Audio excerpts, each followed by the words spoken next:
Good evening, good afternoon, or good morning, whatever time that you're watching this. Welcome to Donna Just Being Real. My channel is all about dating, love, relationship, toxic relationship advice channel. And look at the description. You can find help if you need that.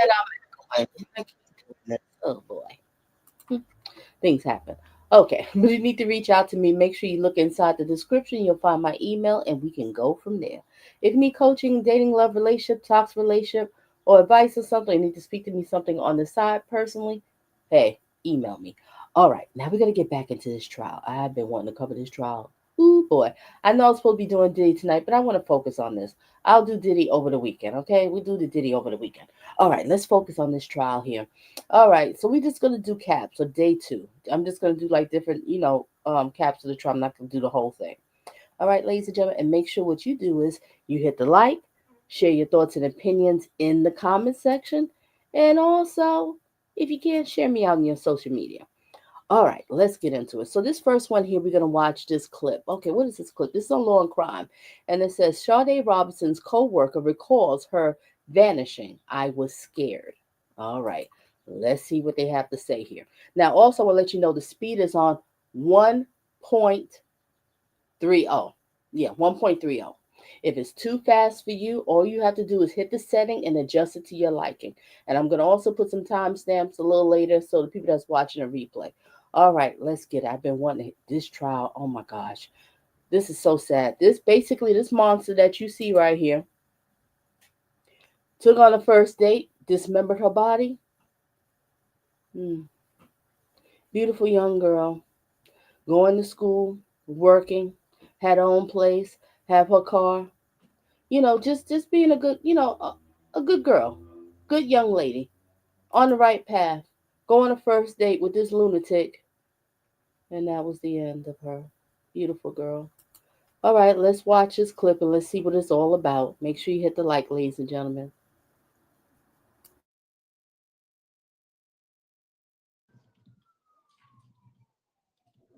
And if you could please remain standing and raise your right hand.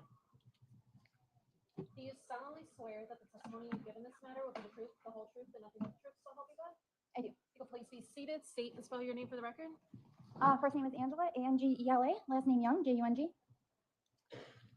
Miss Young, were you familiar with somebody named Sade Robinson? Yes. Can you describe what your relationship was with her? Friend and coworker. How long did you know her? Maybe 4 years, if I had to guess. Would you describe yourselves as friends? Yeah. Can you talk about what you would do with her? Did you socialize, go out? Not really outside of work, no. Okay. Because you worked together, did you get to know her? Yes. Okay. Melvia, Abby. I don't know. She was a really sweet girl. She was really smart. She was really motivated. And she had big plans. Based on your friendship with her, did you have her phone number? Yes. Do you remember that phone number today? I don't. Is that something that you would have shared with the police? Yeah. Are you familiar with what type of car she drove? Yeah. What was that? It was a Honda. Do you remember the color? I don't. I think it was black. Maybe it was blue. Were you aware of where she was living? Yes. Do you remember the address or general area?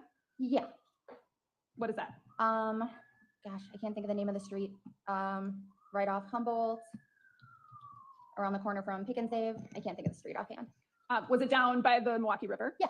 Had you ever been there? Yeah. Can you give us a physical description of Sade? She was slender, about my height, so shorter, on the shorter side, maybe 5'2", 5'3". Her hair was kind of short, but she wore it all different ways, and sometimes she wore wigs, so it was never really the same.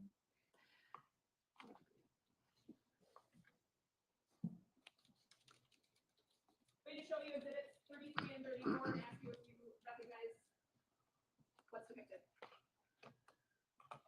Those are Sade. Photographs? Yeah. Those are consistent with what she looked like when you knew her? Yeah, that's her in her apartment, and that is her when she was on vacation, I think, in Jamaica. I'd ask that exhibits 33 and 34 be received. Any objection? No. They're received. And published? Go ahead. And you knew her well enough to know that she went on a vacation to Jamaica? Yeah. And you knew her well enough that you recognize this photograph as having been taken in her residence? Yeah.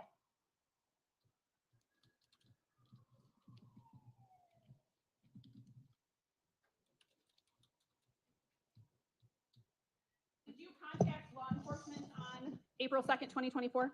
I did, Why? because I could not reach Sade and she had not shown up to work that morning, and that wasn't like her, and I was scared. So she was scheduled to work. Mhm. You were at work. I was not at work. Okay. No. How did you Um, know that she didn't show up? I messaged somebody at work saying that we had talked a few days before about her possibly getting a raise and a new position. And I messaged somebody at work saying that we should probably go forward with that. And they said she didn't come to work today. Okay. And you're referencing your employment at the pizza shuttle. Yes. What was your position there? Management. And what was Sade's? She worked cash register and answered phones. Do you remember how long she had worked there? If I had to guess, between 3 and 4 years, it had been a while. You said that her not coming to work was very unusual Very unusual. and that you were scared. I was, Why? because it wasn't, I mean, if she was even going to be late, she would text me or call. And when I messaged her, I said, please just text me and let me know you're okay, because she doesn't have to come to work. She doesn't have to answer her phone. But I just wanted her to let me know that she was okay, and I knew she would if she could. And when she didn't, I got very scared. You tried to call her? I did. And what happened when you did that? I think it went to voicemail. Otherwise, it just rang and rang. What else did you do? I texted her and I went by her apartment. What did you do at her apartment? I had to pause. I see Melody in house. Good evening, beautiful. I'm glad that you're here. And I've been thinking about you, girl. Been thinking about you. I'm going to email you. I'm glad you're here. Isn't this a crazy case? First date, Melody. First date. And this lunatic did this to her. And I was hearing somewhere that he was planning on doing this. I don't know. But thank you. I'm glad that you're here. Let's just hear the recap of what's happening today. I'm watching with y'all. I wasn't able to watch too much of it. So let's deep dive in this one. Mm-mm-mm. I know, right, Melanie? Crazy, crazy, insane. All right, let's get to the story. Let's get to the let's get back to it, ladies and gentlemen. And thank you everybody for being here and hitting the like. I just pulled into the parking lot, looked for her car, didn't see it. Spun around, sat there for a minute, hoping that I'd see her. And when I didn't, I drove home. Did you go into the building at all? I did not. No. Do you recall seeing any social media that Sade would have posted the night before? I did not until the next day. Okay. So was that on April 2nd that you saw some social media? That would have been on April 3rd. I don't really use social media, but I saw it on somebody else's phone the next day. Okay. What did you see? It was a Snapchat. And what was it? Was it a photograph? It was not. No, it was a Snapchat from a bar on Water Street, I think, where she was playing some kind of bar game. Beer pong, maybe something like that. Okay. So was it an image that you saw? Yeah. Okay. I think it was video. Okay. When selecting cosmetic products, I prioritize quality such as high On not being able to get a hold of her and not being able to find her at her house, what did you do? I drove to the police station. Do you remember what police station? The one on Lincoln and 5th Street-ish. So down on the near south side? Yes. What did you do? I asked them if I could file a missing persons report, and they told me that first they would have to do a wellness check. And I said, okay. And I gave them her address, and they said they would send somebody out and they would contact me and let me know what happened. Did they contact you? So I did see that they contacted me in the morning. When I woke up, I had a few missed calls, and I was a little bit worried about that because I don't know, it seemed like a lot of missed calls, and it was very late at night, like 2 a.m. So instead of returning the call then, I just drove back to the police station to see what was going on. Did you make a second report then? I did not. I went in and said that I had missed some phone calls. I had been there the night before to ask for a wellness check or a missing persons report to be filed, and asked them what had happened with it. And the person at the counter went in back. I stood there for a few minutes, and when they came back, they said they had made contact with her. Okay, so that would have been on April 3rd. Yes, April 2nd would have been the day that you reported her missing. that I first, yes, that they went there for a wellness check, or that's what they told me they were going to do. And April 2nd was the day that she missed work. April 2nd is the day she missed work, yes. I have nothing further. Are you due to cross? No. Okay, then ma'am, you may step down.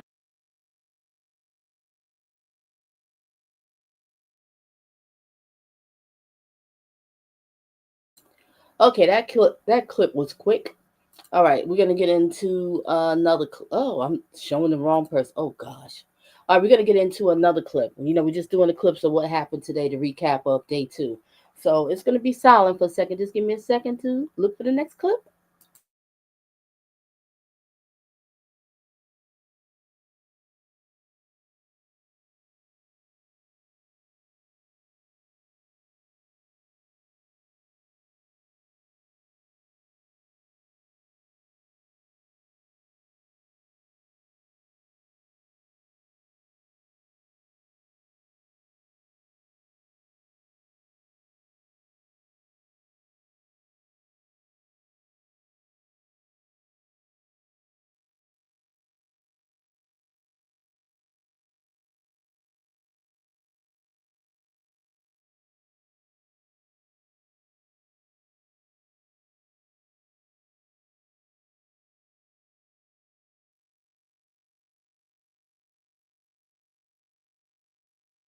Okay, ladies and gentlemen, this is the next clip we're gonna watch.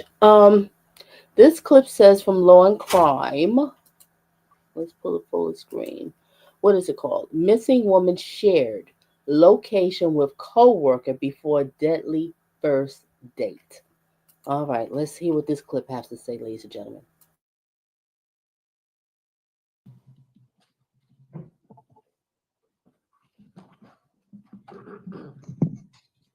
Ma'am, I'm gonna actually have you remain standing and raise your right hand. Do you solemnly swear that the testimony you give in this matter will be the truth? I know my speed is a pinch faster, but really watch this dude. What is wrong with him? It's like he's sitting there in this court totally clueless, like he doesn't know what the heck happened. Wow. And what happened? No suit? No suit? Oh well. Yeah. Let's get back to it. The whole truth and nothing but the truth, so help you God? Yes. People, please be seated. State and spell your name for the record. Evelyn Gertz. Could you spell your name, Ms. Gertz? EVELYNGEURTS. Did you know Sade Robinson? Yes, How did you know her? she was my friend How long had you known her? for about a year. In addition to being friends, did you also work together? Yes, Where did you work? at the Wisconsin Club. What's the Wisconsin Club? It's a membership club. People have dinner there. There's events there. I was a banquet server with her. So a waitress? Yes, Okay. How long had you and Sade worked at the Wisconsin Club together? for almost a year. Are you having trouble trying to keep up with your professor? You've got to try. In addition to working together, did you socialize outside work? Yes. Can you describe some of what you would do for fun? Sometimes she would just come over to my house. A lot of the I times we agree. would just work on homework together, stuff like that. One time I went to a work event with her at Pizza Shuttle. Were you also aware that she was working at Pizza Shuttle? Yes, So in addition to the Wisconsin Club, she was working at Pizza Shuttle? Yeah. You described that you would do homework together. Were you both students? yes, Where was Sade a student? MATC. Do you know what she was studying? Something with criminal justice. Were you in school with her? No, Can you describe Sade's personality? very kind, very welcoming, very understanding, very strong, very smart, hardworking. Probably just the strongest, kindest, most charismatic person I've ever met. This is hard for you today. Yes, In addition to being friends and coworkers, did Sade also share location information with you? yes. Can you describe how that was shared? Through Find My iPhone. Was there something called 360? I didn't have that with her. Okay, but you're aware of what that is? Yes, Okay, so she shared her location information with you through Find My iPhone. yes. Can you describe what that means, what that entails? So on Apple iPhone, you can enable your location for other contacts, and I have done this with many of my friends just for overall safety. I do it with my family as well. And what can you see when you share location information with someone? You can do it for a short time, or you can share it for like indefinitely, and she just had shared it with me indefinitely. So you can see the point location of exactly where that person is when you look.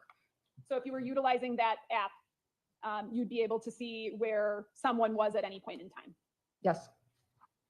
At some point on April 2nd, in those days surrounding April 2nd, did you learn that Sade was missing? Yes. And what did you do after learning that? I just looked at my phone and looked at anything. Well, I remembered that she had shared her location, and so I looked at that right away. And what did it show you? Warnemont Park, 4 a.m. And I think I had checked it the morning of the 3rd when I found out. So at 4 a.m., her phone location information was at Warnemont Park. Yes, and so I knew that at that point her phone must have died or something. Otherwise, it would show her location at that time. When I had checked it, it would say this morning, right now at 9 a.m. or whatever it is, it's at this location, but it didn't say that. It said 4 a.m. On what day? The morning of the 3rd, I believe. Is when you checked that application? Yes, I think she was reported missing on the 2nd, and then I didn't know about it until the morning of the 3rd because one of my coworkers had sent me the missing report. In your experience using the Find My iPhone app, if someone's phone goes off the network or goes dead, turns off, their location information, does it stop sharing? Yeah, if someone's phone dies, it stops right at that time when it died. Usually, yes. In your experience, would that person's last location prior to the phone dying still be shared with you, the user of that app? I guess I'm not quite sure what you're asking. Okay, so if I'm someone's going to object on foundation grounds as well. I'll sustain the objection, lay the foundation. you use the Find My iPhone app yourself, Yes. How many people approximately do you think you've shared your location with? Right now, I would say probably like 10 of my friends and family. Is this something that you check on a regular basis?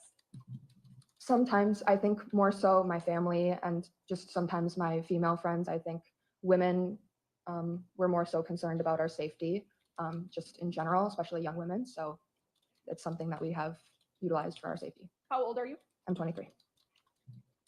In your experience using the app, if someone's phone goes off the network or dies, does their last location still show up on your iPhone app, Find My iPhone app? Yeah. Okay. So you don't know the 4 a.m. at Warnemont Park. You're unsure of what day that was 4 a.m. on, correct? I believe it was the morning of the 3rd. I believe. I have nothing further. Thank you. Cross? Yes, thank you. So you had been friends with Sade for about a year or so Yes. because you worked together at the Wisconsin Club, Yes. and you also talked to the police, right? Yes. You actually made a phone call to the Milwaukee Police Department on Thursday, April 4th, right?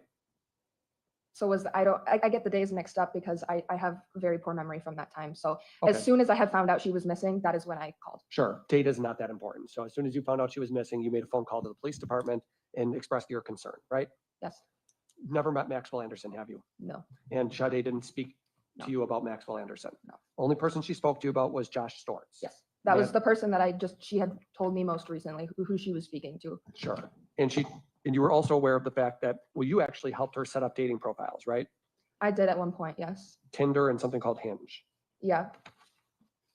That's all. State? Nothing. Okay, so defense, what were you leading to with that question? What was the point? Are you kidding me? Okay, let's go to the next clip. It's going to be silent for a second while I go on to the next clip, ladies and gentlemen.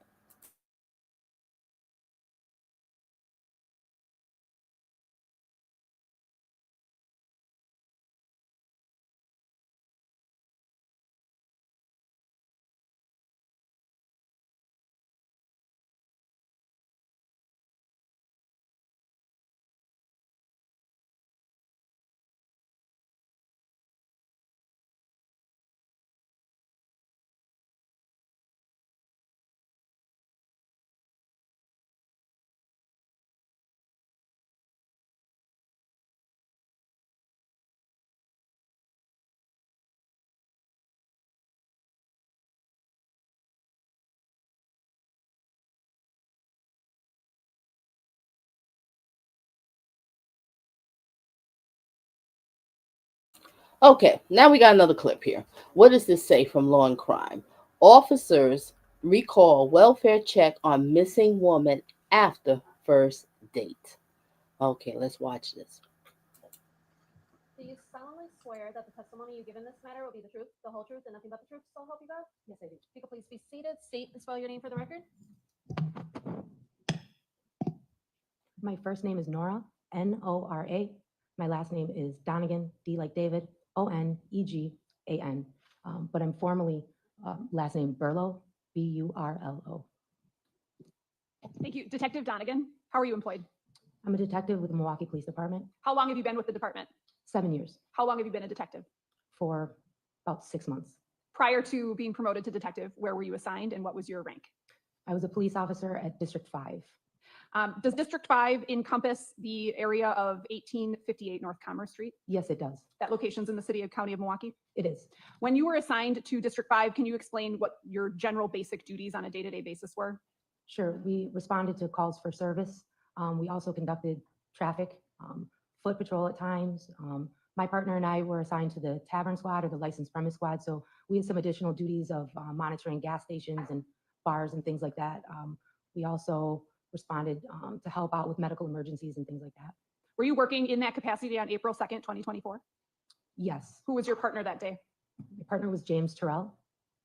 Were you asked to do a welfare check at the address that I mentioned before, 1858 North Commerce Street? Yes. Can you describe what information you received going into that assignment?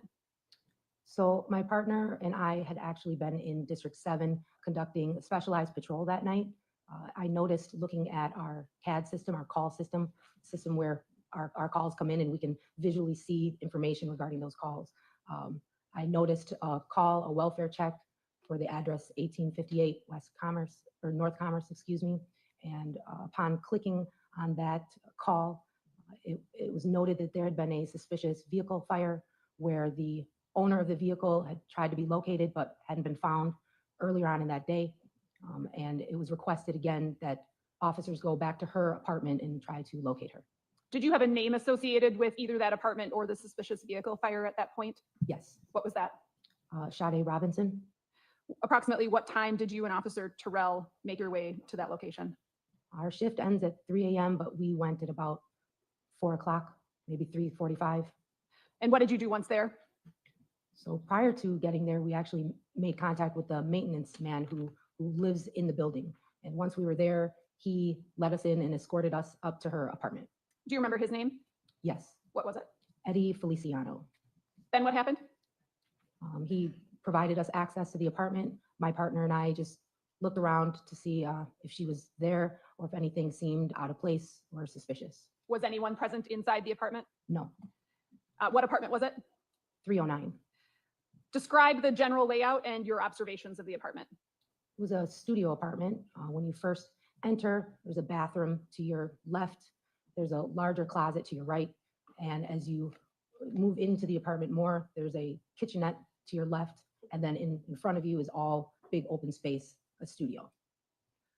Did it appear to be lived in, like somebody was living there? Describe sort of the contents of the apartment. It actually just reminded me of a college student's apartment. So it was a little messy, but to be expected for someone who's younger. She had a bed. There was a small day bed that was not pulled out, like a trundle, but all tucked in like a couch. And there were lots of purses and clothes and normal for a college girl. And you're referencing somebody younger, somebody that could be in college. Did you know Sade's age at the time that you went to do the welfare check? Yes. So in our call systems, when they give a name, usually there's a date of birth attached to it, or we can also look in our records and try to figure out how old that person is. And do you recall what her age was? I remember early 20s, or not even 21. I think she was 19. When you're in the apartment doing a welfare check like this, are you looking for signs, in addition to looking for someone, are you looking for signs of a struggle or information about what might have happened to that person? Yes, as well as identifiers. Did you locate anything of note that would lead you to believe that something had happened to her? I know what justice is. I know what it.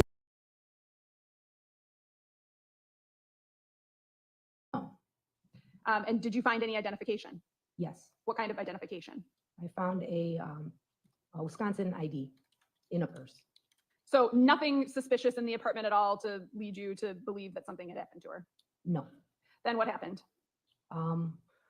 While I located the identifier, my partner did talk to Mr. Feliciano, and once we were done, we left the apartment. My partner and I made note of a few of the surveillance cameras in that building, and then we left and went back to our district and reported to our lieutenant on our findings.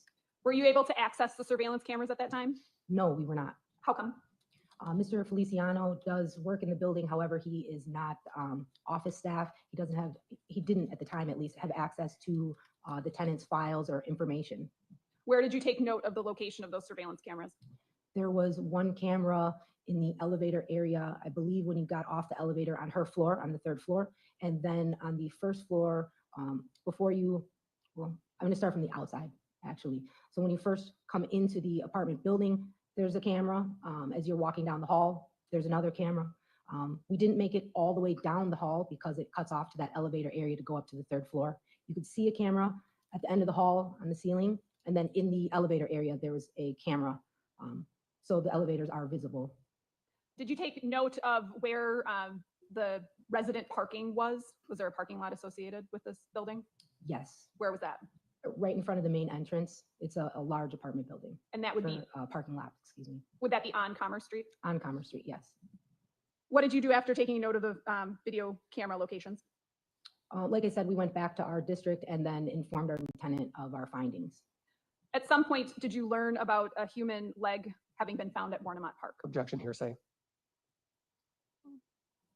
I don't think that question calls for hearsay. I will allow the question. Go on. You can answer it. Okay, I actually did learn about a leg being found there, and I found that out prior to the start of my shift, actually. It was in the news. Okay, so prior to your shift on April 2nd, Yes, at some point, did you connect the welfare check that you had done at Sade's apartment with the human leg? I did. It was more just a funny feeling. When I clicked on that call, I saw this suspicious car fire, and the owner hadn't been located. The owner was Sade. And then one of her friends called in a welfare check for that Commerce address. We didn't locate her. She's a young girl. She didn't have any history, I don't believe, criminal history in our systems. And after talking with the maintenance man about how she was excited for a date, I felt uncomfortable being a woman who dates or has dated. Objection, For her safety. relevance to wherever she's going with this, Your Honor. Unresponsive. I can I ask, will a, sustain that objection. I would ask you to re-ask the question. I can ask a follow-up question. Oh, let her speak. Did Let you her speak. relay your welfare check at Sade's apartment to the Milwaukee County Sheriff's Department Yes, and specifically to Detective Donner? yes, I have nothing further. yes, Thank you. So you went to Sade's apartment. yes, You said it was messy, yes, stuff everywhere. yes. Okay, just one room with stuff just scattered all over the place. No, I would consider that more ransacked. The Okay. messy is, maybe she didn't put all of her clothes away. So there's clothes just laying out all over the place. There were some clothes on the bed in her daybed, yes. Okay, in a purse just sitting there on a couch. She had a lot of purses, actually. Oh, and one of them but had they her were all- ID in it. Yes. So her purse is in her apartment with her ID. Well, she had multiple purses. Okay, one of those purses had her ID in it in her apartment. It had an ID. Was this a real ID or a fake ID? It looked to be a real ID, but I can't recall if it was expired, maybe. Did you take pictures? No, but I did have my body cam activated. Great, and Sade wasn't there, right? No, she was not. I'm pausing for a second, but I'm hearing that if I'm correct, that the parents is suing the bar because we try to understand why this 19-year-old girl was able to get drinks like this. She's 19. I hope the parents sue every place that this creep took her and was able to get drinks because she's 19. She wasn't allowed to be drinking. All right, let's resume. That's all. State, Nothing further. thank you, Detective. All right, thank you. State your next witness. Nicholas Kropp.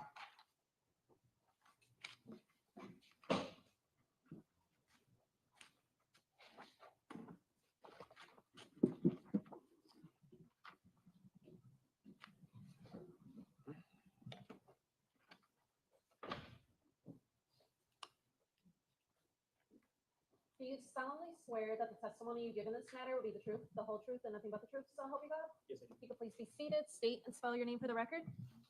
Nicholas Kropp, Nicholas Kropp. How are you employed? I'm a police officer with the city of Milwaukee, How long have you been a police officer with the city of Milwaukee? going on 13 years now.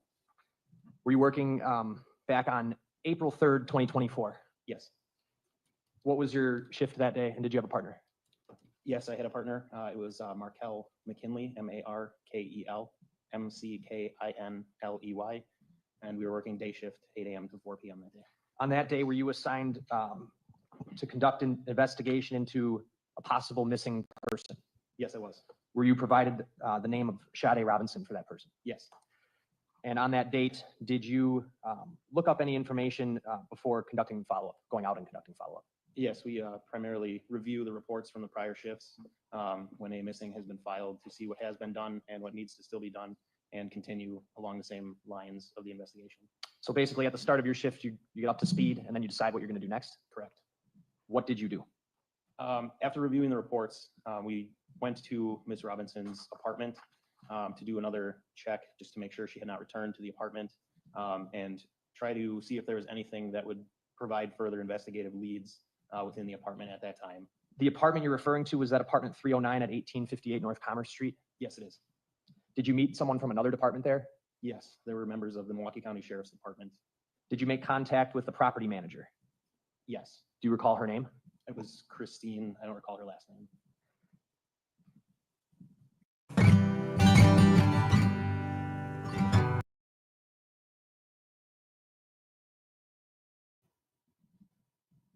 When you made contact with Christine, did you also speak over the phone to someone else who worked at the apartment complex? Yes, And did you gather basic information about Sade that the apartment had? yes, Did that include a kind of vehicle that she had registered to the apartment? yes, it did. What was that vehicle? I believe it was a Honda Accord. I don't recall the license plate. All right, you don't recall the license plate? I do not. If I showed you a copy of your report, would that maybe help refresh your recollection? Yes, it would. Abby, you know, these lunatics, they love to keep a little token of their crimes. Yeah, ID cards. This monster.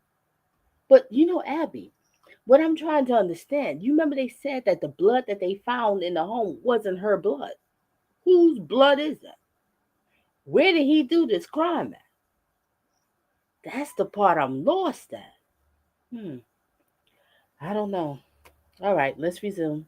If anybody knows, let me know, or watch a replay, let me know. But I guess eventually trial will find out, I guess. All right, resume.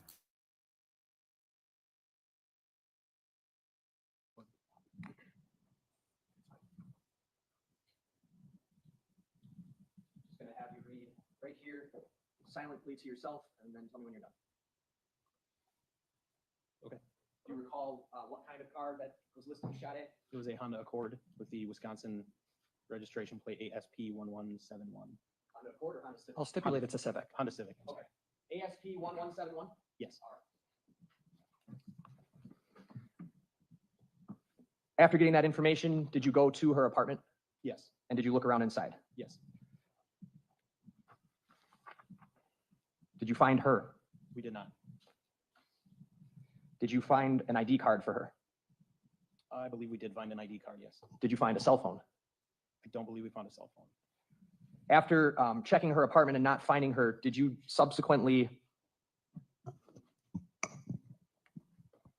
try to see if you could access the surveillance video from the 1858 North Commerce Street building?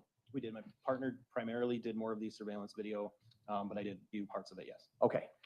So the cameras were functional. Correct. And do you recall what, if anything, you saw on those cameras? There were cameras that showed portions of the parking lot and the entry and exit to the apartment building. And there was a portion of the video that did show Ms. Robinson leaving the apartment. After checking her apartment, did you return to your district station? Yes.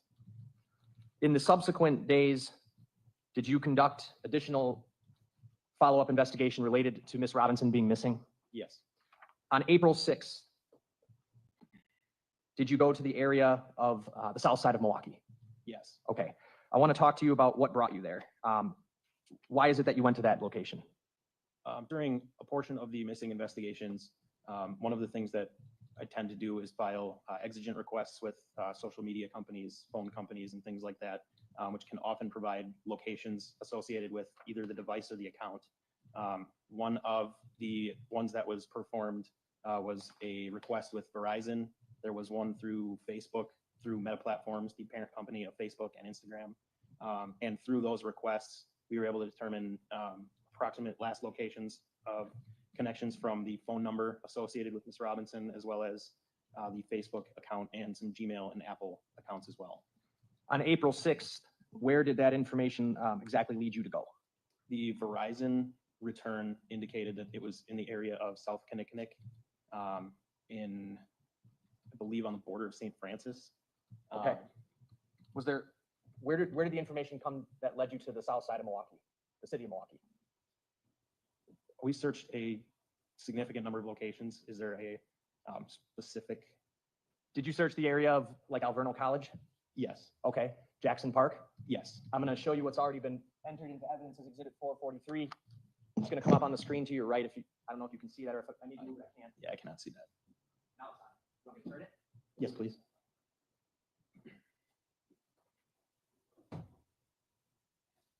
You able to see that? Yes. All right.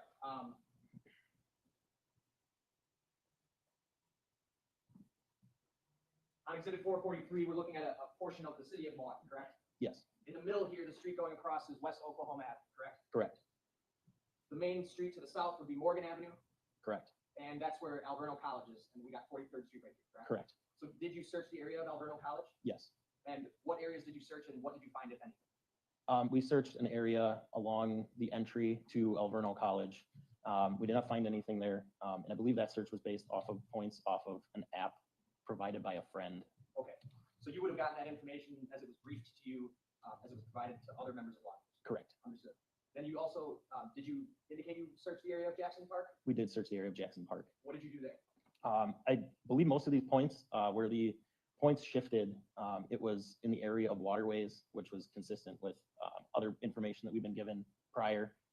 So we did search most of the marshy areas and kind of wetland areas near a lot of the watery, the waterways and such. Did you find anything in either of those locations? We did not. And lastly, before I move on, in the middle of this, right here would be 39th Street, correct? Correct. Okay. This street here is Euclid. Fair? Yes. Okay. That would have been basically right in the middle of the two places that you were looking. Yes, that's correct. Thank you. Would you be happy if you stayed where you are in life and job forever? If the answer is yes, then this video is not for you.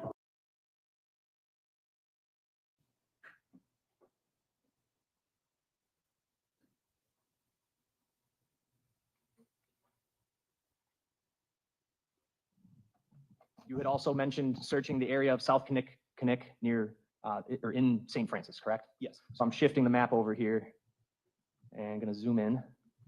This street here that my mouse is on, that would be South Kinnickinnick Ave? Correct. All right. And to the north, we've got Howard Avenue. Yes. Are you aware if the St. Francis Police Department is on Howard Avenue here? I am not, but I will take your word for it. Okay. And then on the bottom here, we've got Layton, correct? Yes. Is this about the area you searched in St. Francis? I believe that's the general area, yes. All right. What did you search in St. Francis? So the point that was provided to us from Verizon was a cell phone tower. It gave a specific address, and the return indicated that it was approximately 1/3 mile, I believe it was southeast of that location. So my partner and I went to the area of that tower and conducted a search of the area, in the general area, approximately 1/3 of a mile from where that tower was located. The area included some railroad, a dead-end street that abutted the railroad, as well as a power substation, a metal recycling plant, and I believe a steel drum facility. The information that brought you there came from Verizon, you said? Correct. And so Verizon provided you with the location of a cell tower that her phone had connected to. Yes, that was the last location that the phone had connected to, per the information we got from Verizon. So essentially, you were using the location of that tower to try to search around that area for her anything, right? Correct. Did you find anything? We did not. Did you also check an area near Grant Park in South Milwaukee? Yes. And if I move the map down south here, we've got College Avenue is this street here where my mouse is that right? Correct. Okay, and then Grant Park would be this park that I'm kind of circling here, right? Correct. And then if you go just north of that, you have Warnemont Park. Yes. Okay, what part of Grant Park did you search, and tell us what you found, if anything? The day that we went to Grant Park, we were searching for, again, points that were. Thank you for sharing that, Abby. I see we got a real. This man is sick. And I see you, Kay. I see you, girl, up in here. This guy is sick. And we all know if he never got caught, he wasn't gonna stop. No, he wasn't. And good evening, Kay. All right, let's resume. Were obtained from one of those requests. And the areas that we searched included a lagoon, the South Milwaukee Lagoon, which is in that park. There's also a downstream portion near the lagoon where there's a river, and there were a handful of people that were fishing that day that we asked if they had seen anything out of the ordinary, and they indicated they had not. This was all done on April 7th? Correct. Want to move ahead to April, staying on April 7th, did you also have information through the records you were requesting that the phone had potentially traveled into the River West area of Milwaukee? I believe that information came from the app provided by a friend as well, but there were points along Humboldt Boulevard from approximately North Avenue to Capitol, I believe. And Humboldt, again, in that area is fairly close to a river, which was kind of consistent with the waterway portion of the investigation that we had been investigating. All right, and I've moved the map here. Is this the area on the screen that you're talking about? Yes, it is. At the top here, we've got Capitol Drive. Is this the street that's going across the top? Correct. And then right about the middle of the screen here, we would have Humboldt Boulevard. Correct. There's a number of parks in this area that seem to border the Milwaukee River, fair? Yes. One of those is Pleasant Valley Park here. Correct. All right. And if I go down, there's Gordon Park. Yes. Are there others that you searched? We didn't necessarily define it by which parks we searched. It was kind of just the area between the roadway and the waterway. So it would be, I guess it would include Hubbard Park as well, as we went and all the way up to Capitol. Okay. So when you say you went from the river to the roadway, are you talking about the roadway Humboldt? Yes. And there are some other side roads, portions of it that extend to the east from Humboldt that get a little bit closer to the waterway. So we would have gone from whatever the closest road was down to the waterway at that point. And again, you're doing this with your partner? Correct. Okay. That day, did you find anything? We did not.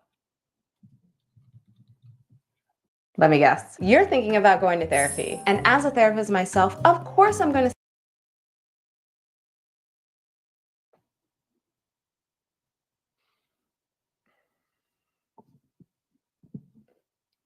Do you recall how far south from Capitol Drive that you were searching? I believe we ended around North Avenue. Okay, so we've got Capitol Drive at the top here. Here's Humboldt, and the river goes south. This is Locust, right? Correct. All right. And then all the way down here, North Avenue. Correct. Okay, so that stretch of river, that's what you were focused on. Is that fair to say? Yes. As well as the streets between Humboldt and the river? Correct.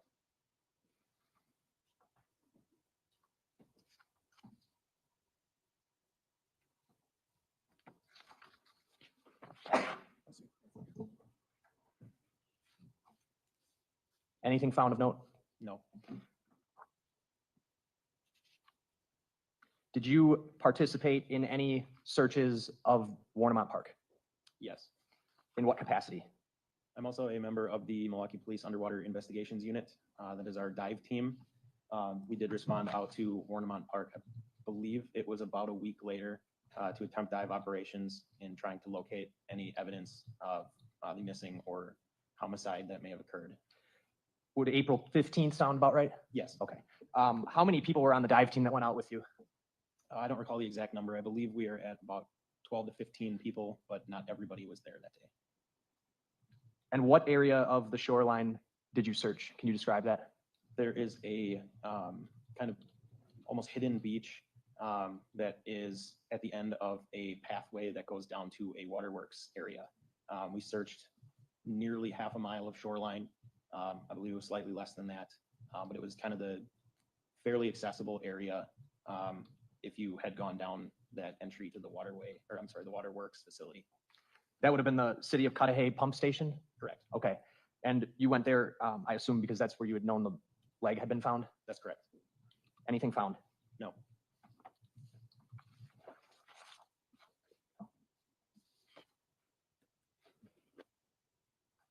I have nothing else. Thank you. Cross?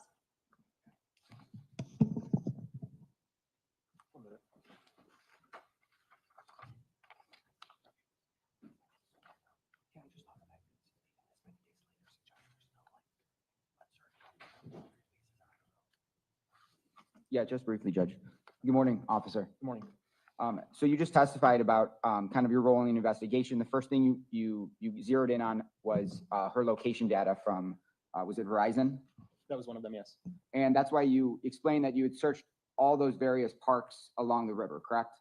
I believe the parks were all from the app provided by a friend, but that was one of the set of data points that was involved in the investigation. And you're searching with your partner, correct? Yes, And are you two on foot or on bikes or what? we were on foot. And so are you searching through, is it like wooded areas as well and like open fields, or what's the, I guess, the geographical, what does it look like? Yes, most of the areas that we had walked through that were adjacent to the river were marshy and wooded areas.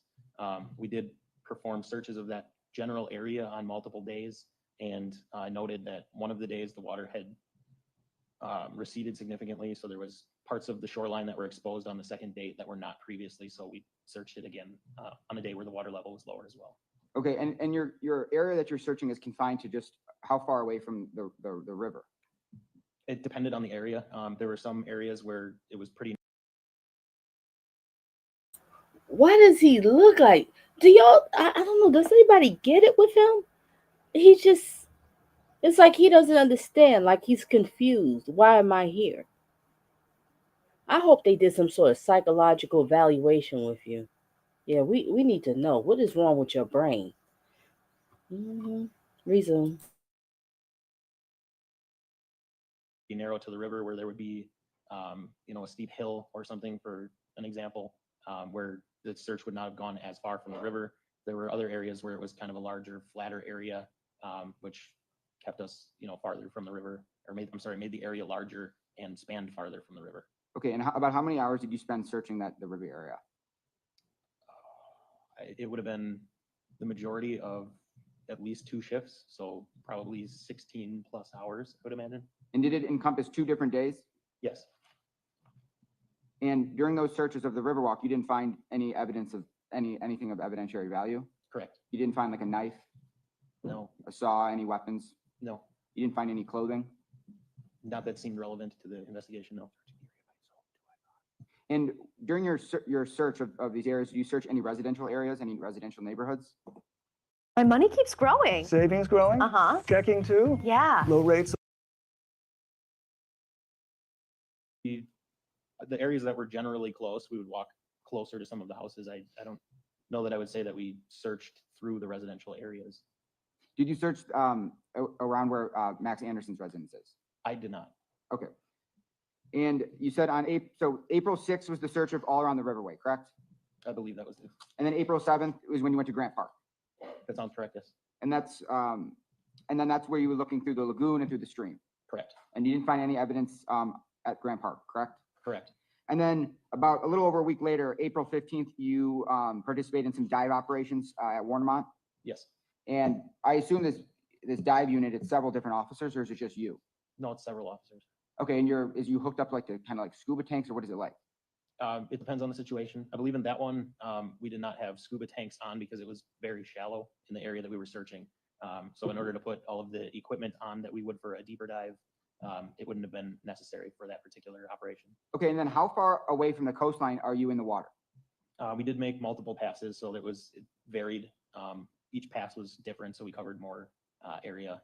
I believe, if I had to estimate, probably 75 feet out would have been the maximum that we went out on that date.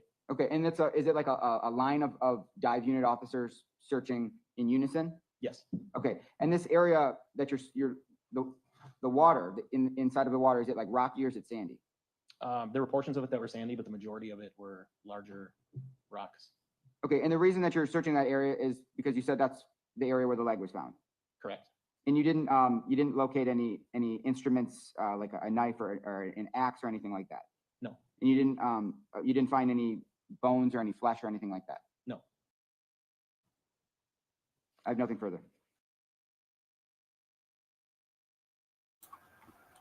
Found the leg. They never found her head either, if I'm correct, the update. They never found her head. He's just sitting there like that, like he don't understand why he's here or something. I don't know. Maybe he's under medication or something. It's something. Oh well, we can't figure that out right now. Okay. It's gonna be silent for just a second while I go to the next clip. What was the name of that one? Checking. Okay.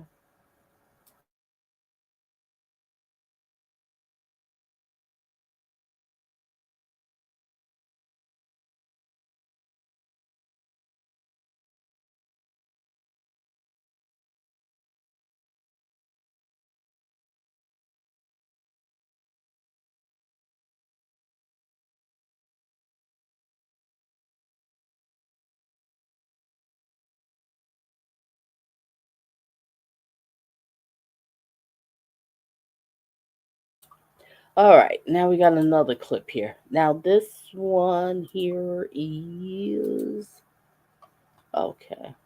All right, this one's called Footage Shows Dismembered Woman Leaving Hotel, but say leaving apartment. Okay, let's watch this one, ladies and gentlemen.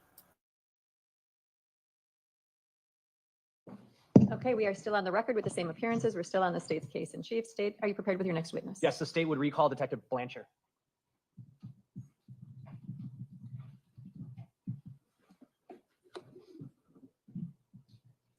Do you solemnly swear that the testimony you give in this matter will be the truth, the whole truth, and nothing but the truth, so help you God? I do. You can please be seated, restate, and respell your name for the record. It's Joseph Blanchard, Joseph Blanchard, Blanchar. Okay, Detective Blanchard, another role that you played in this investigation was to go to Sade's building. Is that right? That's correct. You first went to her apartment building on what date? The first, when we found out, I believe, when we found out she was missing for the welfare check, I believe. I could be getting my dates wrong, I'm sorry. It would be the day after she was reported missing? Yes. Okay.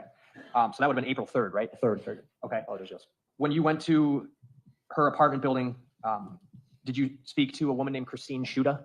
I did. Who is she? She's the complex manager, individual who runs the residence there. After speaking to Ms. Shuda, did she allow you to conduct a welfare check? Sitting behind them, that's the brown-skinned woman, that's Sade's mother, and the one that's sitting on her left side, that's Sade's Robinson's sister. Okay, let's resume. Back at Ms. Robinson's apartment? She did. Did you do that with people from the Milwaukee Police Department? Yes. After conducting the welfare check, did you find Sade? We did not. Did you then attempt to retrieve video from the apartment? Yes. It's a large apartment building, right? Yes. And it borders North Commerce Street on the Lower East Side? It does. I have up on the screen here, I believe it's Exhibit 35.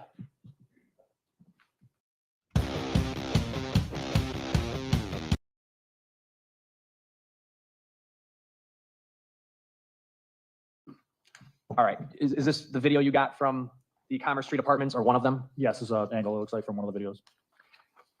I'd move it 35 in. Any objection? No. 35 is received. What are we looking at? This looks like the lobby with elevator access to Sade's apartment. All right, and now this isn't the only camera you got, right? That's correct, there's more. What other cameras did you look at? There's a lobby exit, which is basically the front of the building, and then a northern view parking lot of where all the residents' vehicles are parked. Learn from Ms. Shuda or anybody else who worked for the apartment building whether Sade had a parking spot in the lot? She did have a parking spot. I take it then you also came to learn that she had a vehicle registered to that parking spot. That's correct. Was that a 2020 dark blue Honda Civic? There was.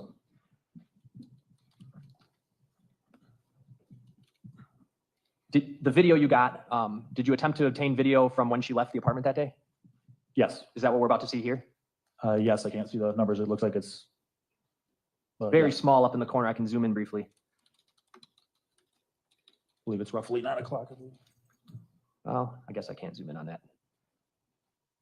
Zoom back out. Are you able to see it now? Yeah. What is the date and time stamp on there? This is April 1st, 2025, and roughly 9 o'clock in the morning. In the morning? I believe so. I'm sorry, I didn't hear your answer. The 1st of April, and this is 0900 hours. Playing that clip.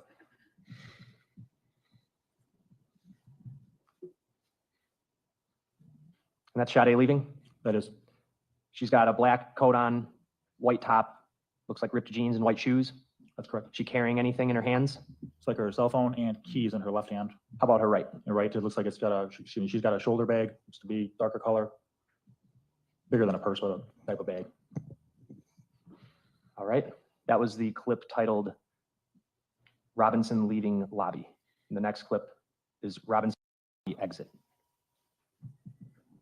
Now this clip, the time and date stamp is basically just picks up where the last clip left off, correct? That's correct. Off to the left side of the screen here where my mouse is that where that elevator would be? Yes, with a short hallway to what we are now viewing. Playing this clip. It's 11 seconds long. And what does it show? Shows her exiting the front of the complex. That would be the exit out towards Commerce Street, correct? That's correct. The next clip is titled Robinson leaving lot. All right. This clip is about 2 minutes long. What are we looking at? Can you orient us? Yes, this is a northeast facing camera system, and you can see Sade just in front of that black, I believe it's SUV, and walking north towards Commerce Street is going to be in the upper portion of the video screen. All right. So we got the parking lot, obviously, the street at the top here. That's Commerce Street. Yes, it is. Okay. And do you know where Sade's parking spot is?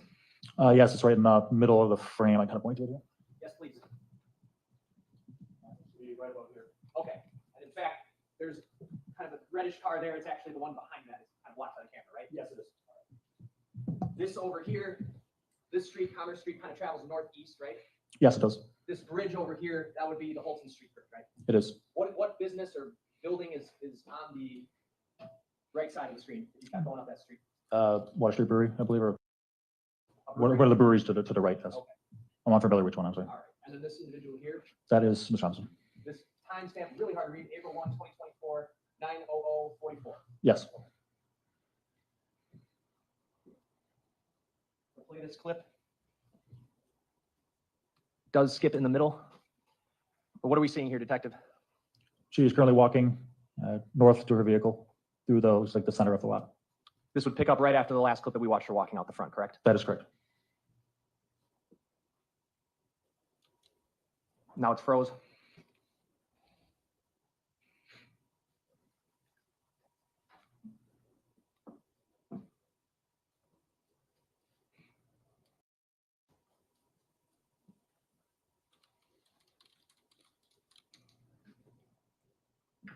What's happening now?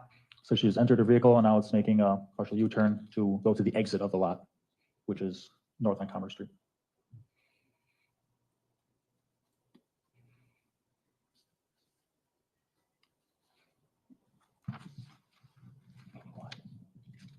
What happened now? Now it's just making a east turn through the out of the parking lot and onto Commerce Street, heading east. Are you familiar with where Pizza Shuttle is? Yes, Would that be the logical turn you would make if you were on your way to go work at Pizza Shuttle? that would, yes, be. All right, I paused that clip at 1:29. So it appears from those clips she left her house somewhere right at around the 9 a.m. hour, right? That's correct. Okay. Did you then also obtain camera footage from a different camera we haven't seen yet to try to discern whether or not Miss Robinson returns to the home or to the apartment? I did. Can you describe the information you had and what segment of footage you sought out from these apartments to do that?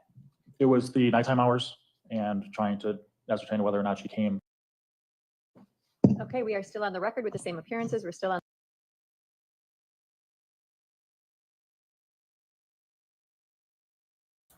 Okay, I have two more clips. We're going to get to the next one. It's so sad seeing her leaving out of the home. Didn't know what she was walking into. All right, silent for just a second while I go to the next clip.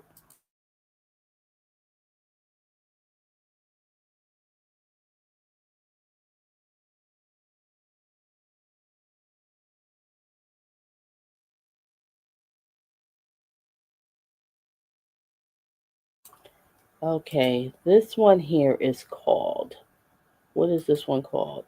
Best friend of dismembered woman shares learning about her disappearance. All right, let's get it. Good morning. How old are you? 21.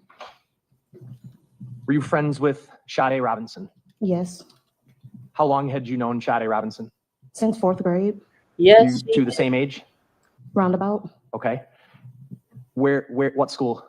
Craig Montessori. How close of a friend did you consider Sade? My best friend. She was your best friend? Yes. What sort of things would you do with her? Talk on the phone Hang out with her? when we can. Okay. Did there come a time in April of 2024 where you contacted law enforcement because Sade was missing? Yes. Can you tell us how you came to find out that Sade was missing? I was at work. I checked my phone. My cousin asked me if I was okay. I called her. And then she said that she saw something on social media about Sade went missing. And then that's how I found out. This was around the beginning of April of 24, right? I can't remember the exact date, but Sure, fair enough. Do you recall how long prior to that you had last seen Sade in person? I can't remember. The last time you hung out? Can't explicitly remember. Okay. How about the last time you two talked before that? Pretty recently over the phone. On the phone? Yes. Do you remember what you talked about? Not exactly. Did you know that she had recently gone on a vacation prior to that? Yes. Where did you know that she went to? If I remember, that's when she went to her Jamaica trip. Okay. You found out about that from her directly? Yes, we were on the phone when she was on the trip. Had you talked to her from the time she got back from the trip up until the time she had gone missing? Yes. On the phone? Yes. When you found out, I think you said it was from your cousin that she was missing?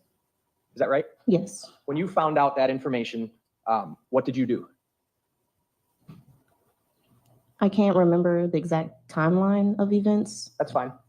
I just want to know how you responded to learning that information. I believe I called my partner to pick me up from work. And did you eventually contact law enforcement? Yes. Did you meet with a detective and talk to him and share information with him? Not in person. Not in person. Did you talk to one over the phone? I believe so. Okay. Do you know what Life 360 is? Yes. What is Life 360? It's an app for you and your family to keep track of locations, make sure that they arrive safely, all of that. Did you have Life 360? Yes. Do you have Life 360 now? No one understands me. If I actually told people how I'm feeling, they would think. Did you share your location with Sade? Yes. Did Sade share her location over Life 360 with you? Yes.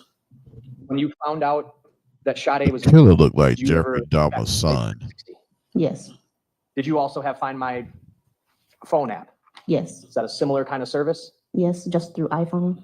So one's through iPhone, the Find My app, and then there's a whole separate app, Life 360, right?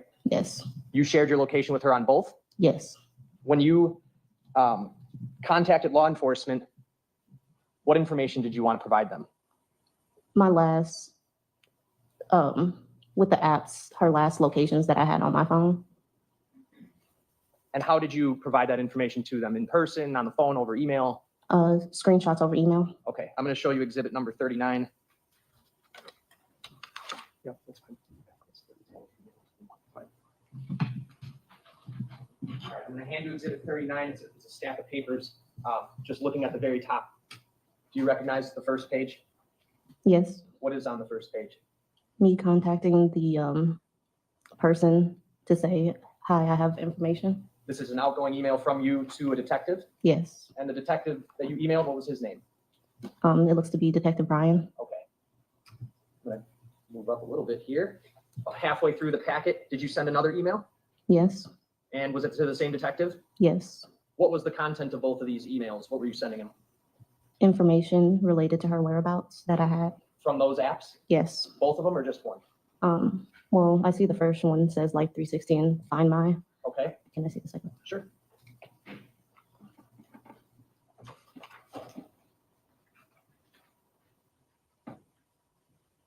It doesn't look like I explicitly said the two apps again. To your recollection, what you attached to these emails, were those the screenshots you took? Yes. And is that what Exhibit 39 is showing? If you can page through it if you'd like to.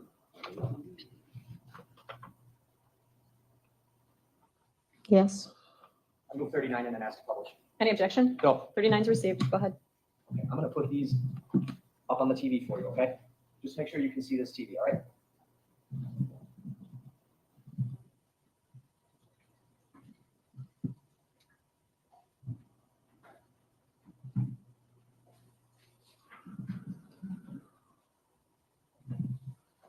Okay, Elena, the first, At 7:46 p.m.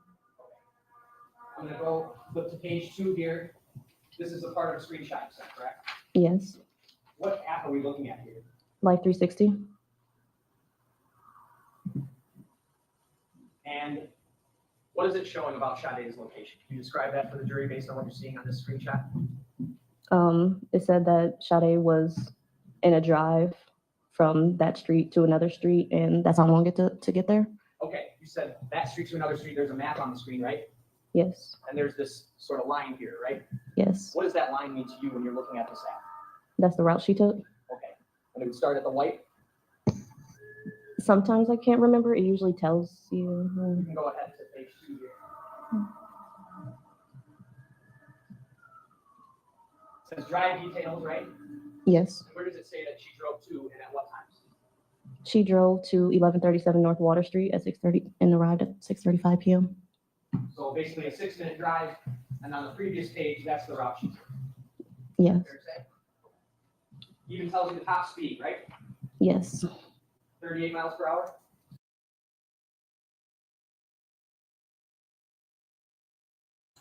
Covering these crime stories, why do these lunatics think they're going to get away with a crime? You have the phones, the cell phone towers, cameras everywhere. I mean, you cannot get away with nothing. This is not like what the 60s, 70s, and 80s when these serial killers was having a field day. Fool. All right, let's resume. Yes. This would have been from April 1st, is that right? I'm not sure. Okay. We're going to go to the next page here. You sent a screenshot of another drive, is that right? Yes. A little bit of a glare, I'm going to see if I can break this. Does that make the route clearer? Yes. What do you know from looking at this screenshot about this drive? That she took another drive. At what time? 9:06. Ending at what time? 9:28. We go to the next page. Hold on. You're still purchasing your lenses?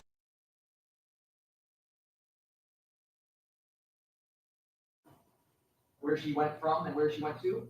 Yes. Can you read what times and where? 1215 North Water Street at 9:06 to South 40th at 9:28. Top speed was what? 69. And if you go back to the previous page, are you familiar with the freeway systems in Milwaukee? Not exactly. All right. From looking at this, does it look like she used the freeway, or are you not able to tell? I would assume she used the freeway, but Why are you assuming that? What makes you think that?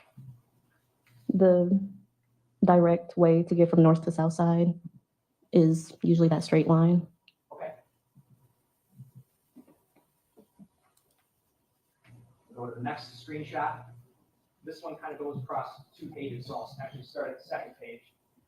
What are the trip details telling us about here? That she was at South 40th Street at 12:48 a.m. to 3335 North Borden Place at 1:38 a.m. And that white dot where the beginning of the trip, the map, the cutoff piece of the map here at the top of the page, that white dot I'm pointing to right here, correct? Yes. Okay, right under where it says Jackson Park. Do you see that? Yes. Okay.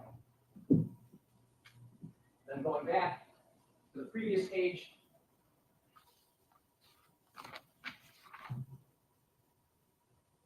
That end point of the trip you see is up above the word locust here, is that right? Yes.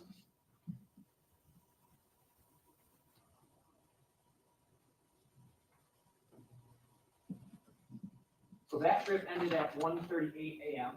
And then on the next one, did Life 360 notify of another trip? Can you repeat that question? What I have on the screen right now, is this another trip after the one we just talked about?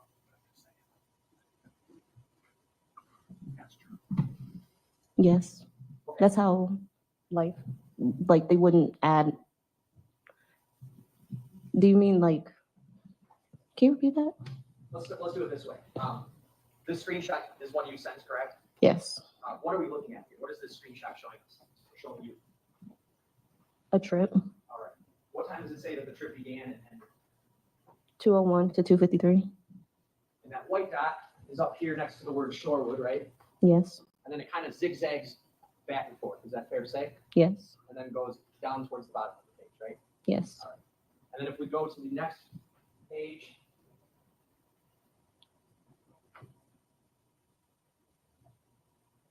we don't get much information here, but that line goes through kind of where it says Mitchell International Airport. See that, right? Yes. And then it goes up north again. Back to the previous page, you see at the bottom of the screen where the trip ends. Cudahy? Okay, that dot at the lower right side, is that what you're talking about? Yes. And to reiterate, Life 360 was telling you that this trip ended at 2:53 a.m. Is that what that says at the top? Yes. Thank you. Next screenshot. What does this screenshot mean to you? That she was at that location from that time, What is the time that's on that? 3:24 a.m. to 4:35 a.m. Okay.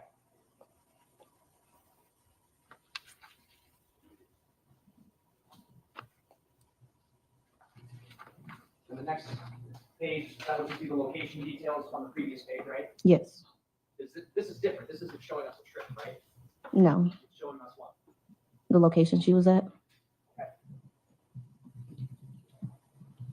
The next page. This one looks a little different. What are we looking at here? The Find My app. So the one we were looking at before were like 360, Yes. and this is Find My. Yes.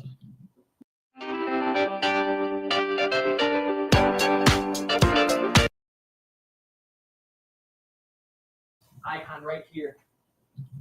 The photo of Sade, right? Yes. That's how it appears when you pull up the Find My app and search for someone. Yes. It depends on if you have the contact photo for that person. You have Sade's contact photo, I take it? Yes. And that's why it's showing up here. Yes. I'm gonna go to the next page. This is just a continuation off the previous page. At the bottom of your phone screenshot, what is it indicating about the location? That she's at the Weremont Golf Course. And does it have a time? It just says at 4:33 a.m. And does it say a day? It just says yesterday. It just says yesterday. But we know from your email you sent this to Detective Conti on April 3rd, right? Yes. So that would have been April 2nd, 4:33 a.m. That's where Find My app was telling you Sade's phone. Is that fair to say? Yes. This is the second email, right? Yes. And you sent a few more screenshots, right? Yes. What made you want to send more? To provide whatever information I had. Okay. The screenshot we're looking at here, at the bottom, it seems to have that same drive that we started off with, right? Yes.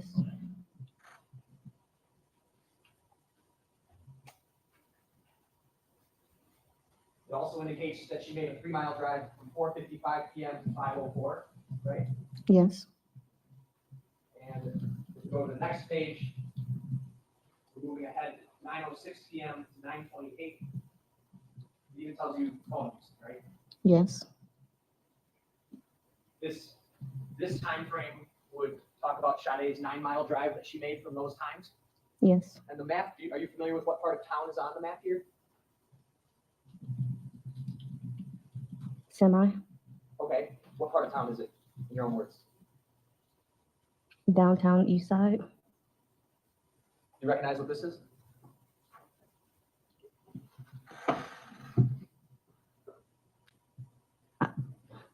Okay, if you don't. Maybe the Pfizer Forum. Said maybe the Pfizer Forum. Maybe the Pfizer Forum.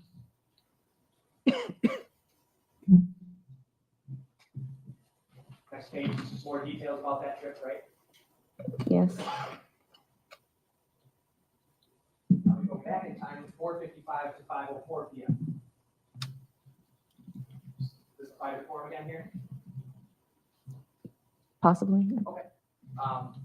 She used her phone at some time according to this, right? Yes. What time? 5:01. And the trip details for this, tell us what? That she went from 1619 North Farwell Avenue at 4:55 p.m. to 598 West Canal at 5:04 p.m. Top speed, 38. says hard braking 1. Yes. Do you know, are you familiar with the area of 1619 North Farwell Avenue? I'm familiar with Farwell, but not the exact address number. Okay, what part of Farwell are you familiar with? Like I believe it's called like the Lower East Side. Did you know Sade is, you familiar with that area too? Yes. How come? Her job, What job? pizza shuttle. Next page. Just a screenshot from that trip, right? Yes. Next page. Part of that last page, right? Same screenshot. Yes.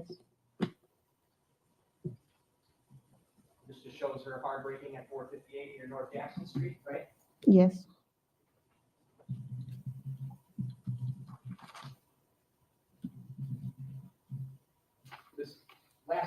This screenshot that I have up here, is this Find My or is this Life 360? Life 360. You know Life 360 to be able to give you information about the battery life of someone's phone? Yes. Okay, why don't you tell us what we're looking at here in your own words? That she did a 29-mile trip from 2:01 to 2:53 a.m. That her battery was low. So what it shows is that low battery drive detection is disabled. So some of the features start to,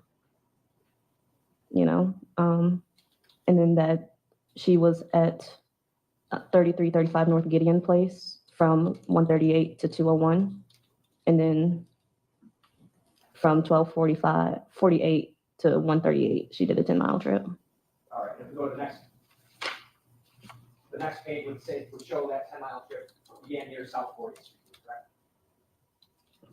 Yes. At 9:28. Yes. And in those trips, according to the screenshot, her phone's on low battery, right? Yes.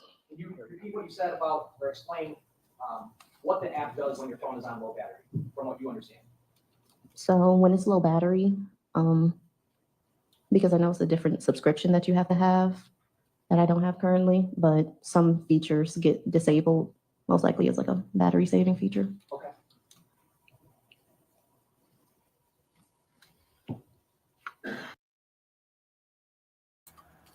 I don't know if she's nervous, confused, or something, but she looks so sad. So sad.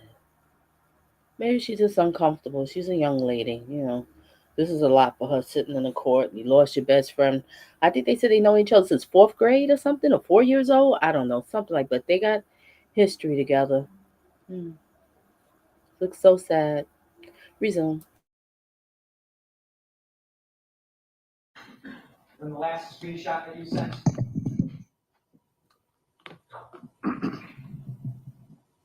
Says Tuesday, near 5152 South Sheridan from what time? 3:24 a.m. to 4:35 a.m. And the bottom part of this, that was just a continuation from the last page, right? Yes.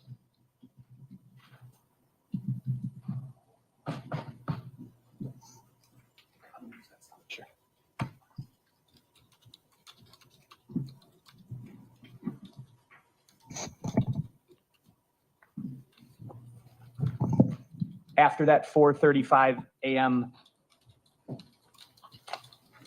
location from Life 360, were there any future notifications for you from where her phone was through either app that you used? No. That was the last one? Yes.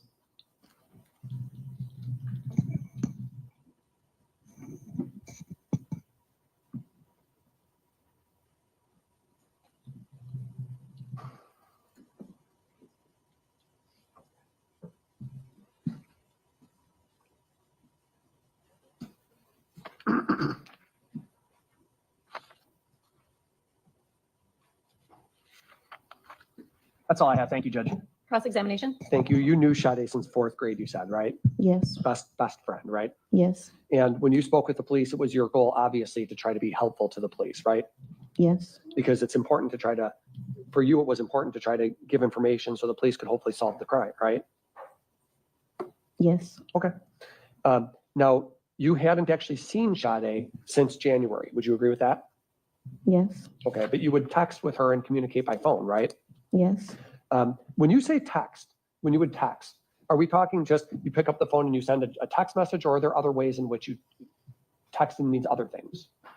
We just texted the phone message or might have sent a message through Instagram.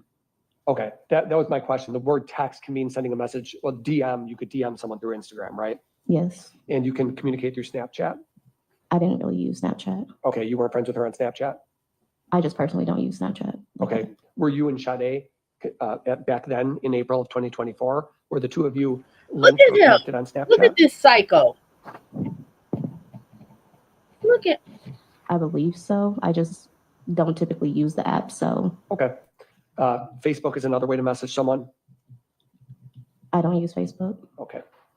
Now, because you were friends with Sade, you knew that she lived over on Commerce Street in that apartment building, right? Yes, And you had been over to her apartment, hadn't you? yes. Now, do you guys talk would you talk every day, or how often would you talk or text with Sade? Relatively often. Yeah, daily? Sometimes daily, sometimes once a week, depends on how busy. Okay, and this Life 360 app, when Sade elected to use it as a tracking service, she provided you with the information so that you could keep tabs on her whereabouts. Isn't that the idea? Yes, Who else did she provide that access to? I'm not sure. Never told you. I'm not sure. Okay, so when you look at Life 360, when you open up the app, can you see all the different people with whom she's sharing her location? No. All it shows you is where she's going or where the phone is going, right? Yes. Very good. So you don't know if it's any other people that she shares that with. All you know is that she shares it with you. Yes. Okay. And you didn't know anything about Max Anderson, right? No. Had you ever gone to Victor's bar with Sade? No. So you'd never seen Max at Victor's? No. Didn't know he's a bartender? No. Sade never said anything about being scared of someone named Max? No.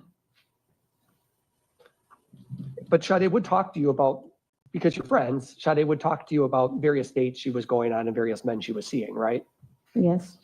That's a common thing to talk. So this demon seed is a bartender, and you just picking up these girls as, underage from drinking to come to the bar. Red flag. Red flag. Resume. Talk about amongst friends, right? I met this guy, I met that guy, right? Yes. This guy's creepy, this guy's weird, this guy's nice, this guy's mean, that type of stuff, right? Yes. Nicknames that girls have for guys. I call this one, I call this one guy Nelly because he might look like Nelly, for example, right? Yes. All right. And that's common, and you would discuss with her things like that on your end, right? Yes. Okay. So the only thing I really wanted to go through. Yeah. I just wanted to show you these records right here. Is this how you did it? Zoom it in, right? Okay. This is Exhibit 39, Judge, for the record. And yeah, out just a little bit. Thank you. That's perfect. Yep. So again, what you were going through before were Life 360 screenshots that you had taken and then sent into the police to try to help them, right? Yes. And so, for example, and let me ask this. The night that Sade went missing, the night she went missing, did you ever talk to her that night? Was she texting you about that evening, how it was going or anything like that? No. Or sending you Instagram messages, anything like that? Can't remember. You can't remember. Okay. If she had been messaging you, you would have wanted to turn that over to the police because that would be important, right? Yes. All right. So what we have here, for example, is just a map of Sade's 2-mile drive, right? It says at the top, Sade's 2-mile drive, right? Yes. And shows the Menominee Valley. Melanie, I totally agree with you. How could you? I'm amazed at what a humans can do to other humans. It's just beyond comprehension. hmm I don't get it. Melly, I'm just trying to understand, like, where the where did he do this at? Cause then they say they found blood in the home, but it wasn't hers. This man is crazy. How do you just sit there and saw somebody's body? And he just sits in the court like he's confused. Like if he just got there in the court and it's like, why y'all dragging me in? What is this all about? What case is this? Who is these people? That's the look he has. I hope, Melanie, they got a psychological evaluation on him because I'd love to hear it. I just gotta hear it. All right, what else Melanie said? Oh, talking to Abby. All right, let's resume.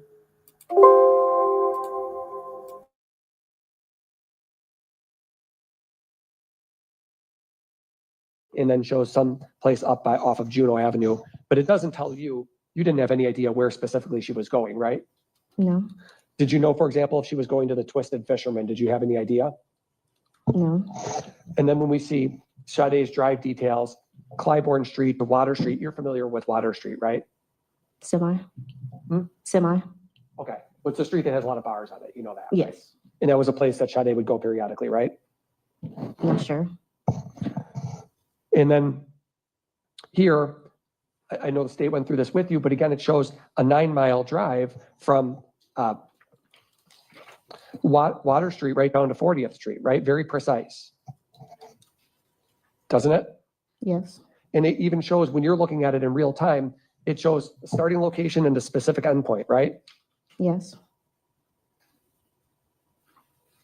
And you didn't hold anything back from the police, right? You gave them every single thing that you had. yes, And then the state was going through the reports with you, but there's a variety of places that Sade's Life 360 app showed her going that evening, right? There's numerous trips. yes, We know about the last one where it ends at Warnemont Park, but before Warnemont Park, there's all sorts of Water Street to 40th Street, and then there's North Farwell to Canal Street. You've looked at all these, right? yes, And in fact, even sometimes Life 360 shows, it even shows the speed that the vehicle was going, doesn't it? yes, And it shows when phone usage is taking place.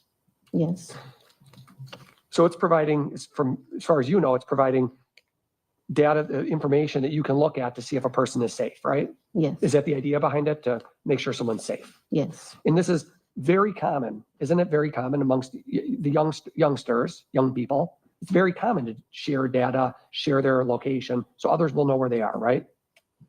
yes, I mean, that's not a unique thing to Sade. That's something other friends of yours also do, right? yes. Thank you. That's all. State, briefly, do you recall whether you had a conversation with Sade about meeting someone the weekend before she went missing? Yes, What do you remember about that? I remember she sent me a screenshot related to some person who had her number and was saying some things that made her feel uncomfortable. Okay. Do you remember her talking to you about a person she had met at the bar? I can't remember the place, but I remember she met somebody. Would that have been the weekend prior? Like with the dates, I can't remember the exact dates. I just remember before this incident, she told me about some person who was That she met at a bar? the bar part. I can't remember. Okay, nothing else.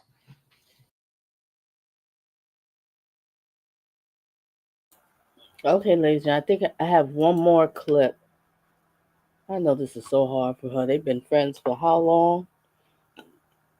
Okay, it's going to be silent for a second. I'm going to go to the next clip. It'll be the last one.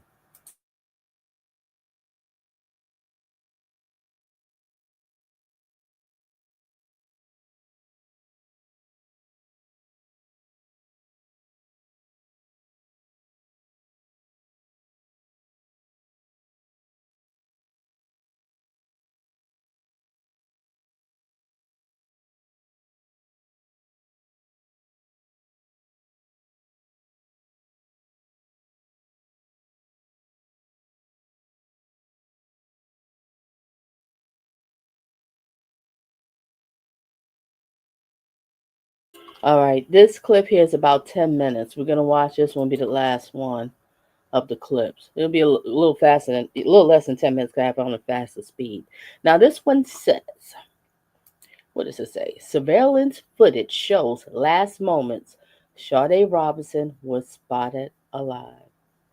Oh, this is gonna be hard to watch. All right, let's get to it.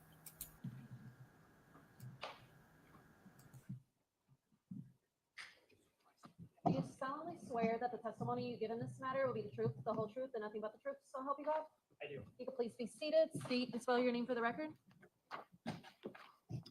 Detective John, John, Guillot, Guillot. You a detective with the Milwaukee County Sheriff's Office? I am, yes. How long have you been with the Sheriff's Office? Approximately 9.5 years. Did you participate into the investigation of a reported missing person, Sade Robinson? I did, yes. At some point early on in the investigation, did you come to learn that she lived at 1858 North Commerce Street Yes, in apartment 309?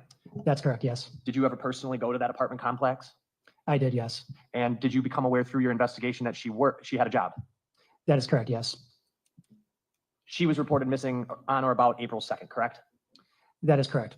And where was the job she had last worked, to your knowledge, prior to being reported missing? Ms. Robinson worked at Pizza Shuttle, which is an establishment on the east side of Milwaukee. I believe the actual address is 1827 North Farwell Avenue. That's not very far from her apartment, fair to say?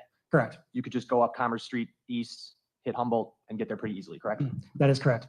Did you go to Pizza Shuttle at any time to attempt to get video? I did. When I went there, I spoke to a general manager and also obtained video from her last shift at Pizza Shuttle. What was the name of the manager you talked to? The gentleman's name was Philip Wilder. You said you got video from her last shift. You were informed that her last shift was on April 1st. Is that fair? That is correct, yes. So the video footage you would have been collecting from Pizza Shuttle would have been from April 1st. Correct. Were you aware whether she showed up for work the following day? She did not. Okay, so no video from that day, just April 1st. That's correct, yes. I'm going to pull up on screen here. This is exhibit number 37. While that's coming up, were you also aware or made aware at any point of what kind of car Ms. Robinson had? Yes, it was a Honda Civic. I'm not exactly sure what year the Civic was, though. Okay. I've got exhibit 37 on screen. The video title is titled Cam 6 2024 4/1, timestamped 9/15/36 at the bottom.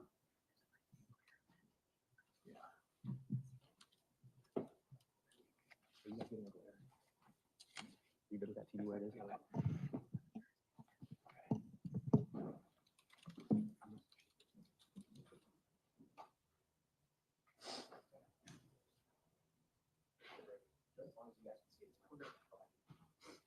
Okay, detective, what are we looking at?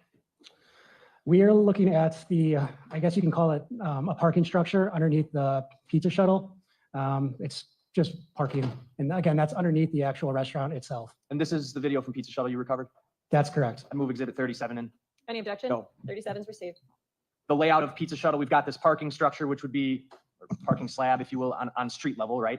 That's fair to say, yes. And then when you would go out off to the left side of the screen here, that would be Farwell. That's correct, yes. There's a stairway that leads from Farwell up one floor that gets you into the restaurant. That is correct, yes. Out the back here, that's just an alley, right? Even though you can't see it because of the glare here. Correct. Okay.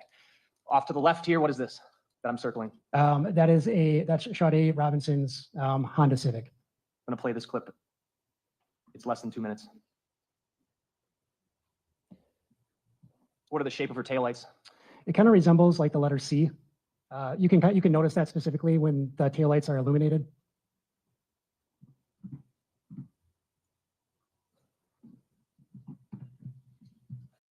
How to get a prescription and order medications from TeleRx.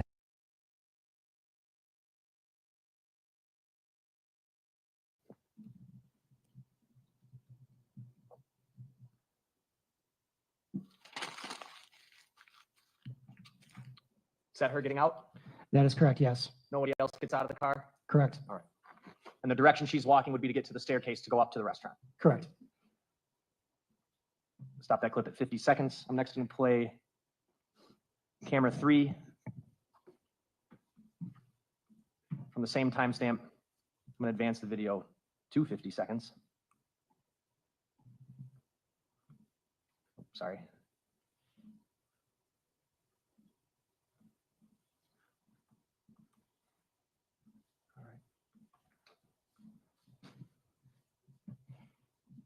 I'm just going to use the fast forward here to get to 50 seconds. But while that's happening, Detective, this is essentially the staircase we were just talking about, right? Correct. So essentially, you have the parking structure on the bottom. You walk out towards Farwell Avenue, and those staircases that you see to the left are essentially what you walk up to enter in the pizza shuttle. And this would be right after she left her car. That is correct. Are you able to tell or provide a description of her clothing? Yes, Ms. Robinson's wearing what appears to be blue jeans. They appear to be having some kind of cuts in them. And then she has a black puffer jacket and then some type of white shirt. All right. Sort of like a cable knit sweater? Yes, that's correct. What kind of coat? I would classify that as like a black puffer jacket. Shoes? White in color. And she's carrying a large purse, correct? That is correct, yes. So she arrives at work at around 9:16 in the morning? Correct. Lastly, I'm going to go back to camera 6. This is camera 6 at 16:57:37 on April 1st, 2024. So this would be what? Again, camera of the parking area of Pizza Shuttle. And that you can see currently, you can see Ms. Robinson's Honda Civic. What time is this at? 16:57. So just before 5 p.m.? That's correct, yes. Okay. Playing this clip, it's 2 minutes, just over 2 minutes. I'm going to fast forward here.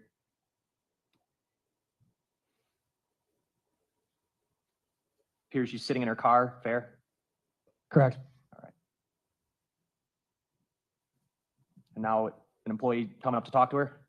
Correct.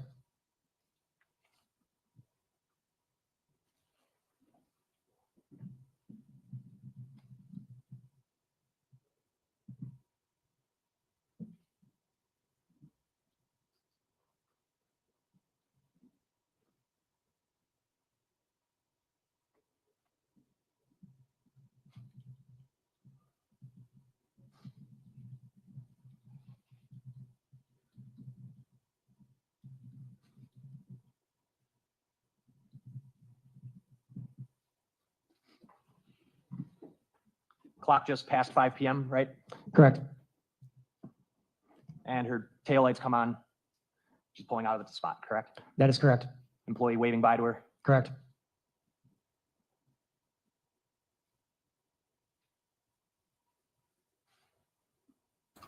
He didn't know that was going to be the last And Bible. that's the end of the clip. He That is didn't. correct. So based on that, it looks like she showed up for her work shift sometime a little after 9 a.m. and left pretty much at 5 p.m. That is correct, yes. Is that consistent with information you received from meeting with that manager at Pizza Shuttle? Correct, yes. That's all. Cross? No. Thank you. State your next witness. State calls Officer Kiana Vines.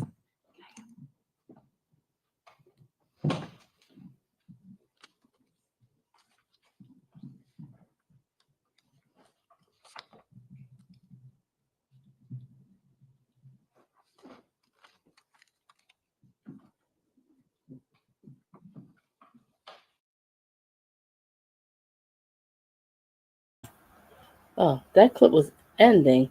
There's no more of that one. It's gonna be mute for just a second. Let me just look and see if I can find another video. Hold a second.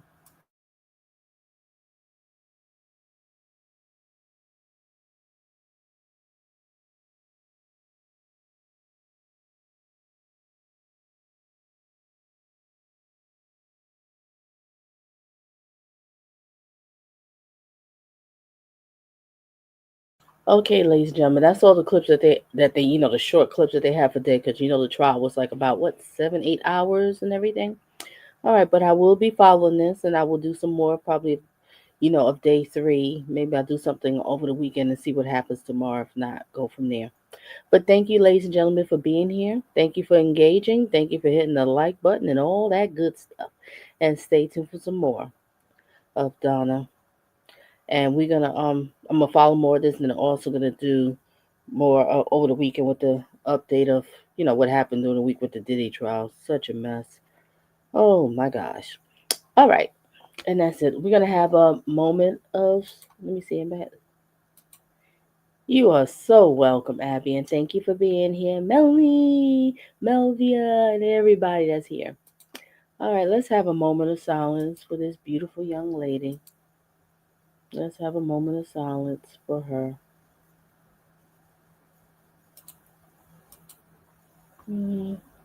Why? Why? Just don't get it. Why? Okay, moment of silence. Everybody have themselves a blessed and a safe night. Date smart, not thirsty.